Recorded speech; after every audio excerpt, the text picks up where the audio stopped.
الرحمن الرحیم۔ میرے معزز ناظرین السلام علیکم۔ آج کل ہر دوسرا شخص کسی نہ کسی وجہ سے پریشان ہے اور جادو، جنات اور سایہ اور نظر بد کی شکایت کرتا نظر آتا ہے۔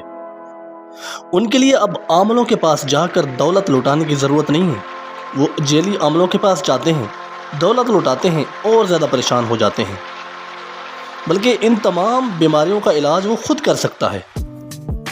اس کو کسی قبرستان میں جا کر، جنگل میں جا کر، پانی میں کھڑا ہو کر چلا کاٹنے کی کوئی ضرورت نہیں، بلکہ آسان سے وظائف ہیں جو نماز فجر اور نماز مغرب کے بعد وہ خود کر سکتا ہے۔ میں قسم کھاتا ہوں کہ 90% بیماریاں جو جادو اور جنات کے ذریعے لگتی ہیں، ان کا علاج آپ میں سے ہر شخص خود کر سکتا ہے۔ مجھے بڑا دکھ ہوتا ہے جب کوئی 18 کی بیماری کی وجہ سے اولاد کا نہ ہونا یا کاروباری بندش یا دیگر کسی بیماری کی وجہ سے پریشان ہوتا ہے انسان، تو شیطان اسے ٹھوکر لگاتا ہے اور وہ عاملوں کے پاس بھاگتا ہے اور جیلی عاملوں کے پاس مال و دولت لٹا کر وہ اور زیادہ پریشانیوں اور وہم و گمام میں مبتلا ہو جاتا ہے۔ جوان بیٹیاں بھی جیلی عاملین کے پاس جاتی ہیں، نہ صرف دولت بلکہ عزت تک برباد ہو جاتی ہے۔ آج آپ یہ بات یاد رکھیں کہ جادوئی اور جناتی بیماریوں کا علاج آپ میں سے ہر شخص خود انفرادی طور پر کر سکتا ہے، اور وہ علاج بھی سمجھ لیجئے۔ میں آپ کو سمجھاتا ہوں، بتاتا ہوں۔ نماز فجر اور نماز مغرب کے بعد آپ نے یہ وظائف کرنے ہیں۔ نماز فجر کے بعد جب آپ بیٹھیں گے ادھر جائے نماز پہ، جب آپ مصلی پہ بیٹھے ہوں گے تو سورہ کاف کی پہلی 10 آیات آپ نے پڑھنی ہیں۔ اس کے بعد سورہ بقرہ کی آخری 2 آیاتیں پڑھنا ہے۔ پھر اس کے بعد 3 مرتبہ یہ کلمات پڑھنا ہے: اعوذ بکلمات اللہ التامات من شر ما خلق۔ 3 مرتبہ یہ پڑھنے ہیں۔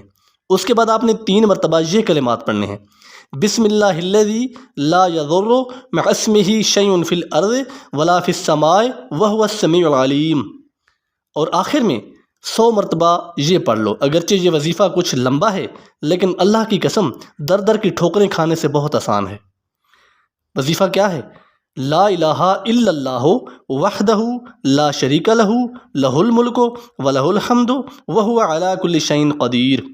اور اس کے بعد میں آپ کو لمبا چوڑا کام نہیں بتا رہا ہوں، بلکہ وہ چیزیں بتا رہا ہوں جو ہم میں سے 90% لوگ خود کر سکتے ہیں۔ اس کے بعد آخری چاروں کل آپ نے 4 مرتبہ پڑھنے ہیں۔ یہ تمام وظائف فجر نماز کے بعد اور مغرب کی نماز کے بعد پڑھنا ہے۔ رسول اللہ صلی اللہ علیہ وسلم نے فرمایا، ہر وہ دم جائز ہے جس میں شرک نہ ہو، یعنی ہر وہ دم جائز ہوتا ہے جس میں شرک نہ ہو، چاہے قرآن سے ہو، حدیث سے ہو، یا اسماء الحسنہ سے ہو، یا عربی کے ایسے حروف ہوں جس کے معنی صحیح ہوں۔ 90% لوگ جو ہیں وہ جادو کی بندش، بے اولادی، جنات کے سائے، کاروباری بندش، نظر بد، میاں بیوی کے جھگڑے، خاندان میں جھگڑے، نوبت طلاق تک پہنچ جاتی ہے، یہ سارے معاملات آپ خود ٹھیک کر سکتے ہیں۔ ہاں، کچھ بیماریاں ایسی ہوتی ہیں، کچھ جنات اور جادو ایسے طاقتور قسم کے ہوتے ہیں کہ ان کے لیے اس سے بھی زیادہ پڑھنا پڑتا ہے۔ وہ بھی کوشش آپ کریں کہ آپ خود ہی پڑھیں، لہٰذا آپ عاملین کے پاس جانے کی بجائے خود نماز فجر اور نماز مغرب کے بعد ان وظائف کا معمول بنا لیں۔ آپ یقین کیجئے آپ کی زندگی میں خوشیاں لوٹ آئیں گی۔ میری دعا ہے کہ آپ ہمیشہ خوش رہیں۔ گزارش ہے کہ میرے اس چینل کو سبسکرائب کریں تاکہ میری ویڈیو آپ تک پہنچتی رہیں۔ اللہ حافظ، بہت شکریہ۔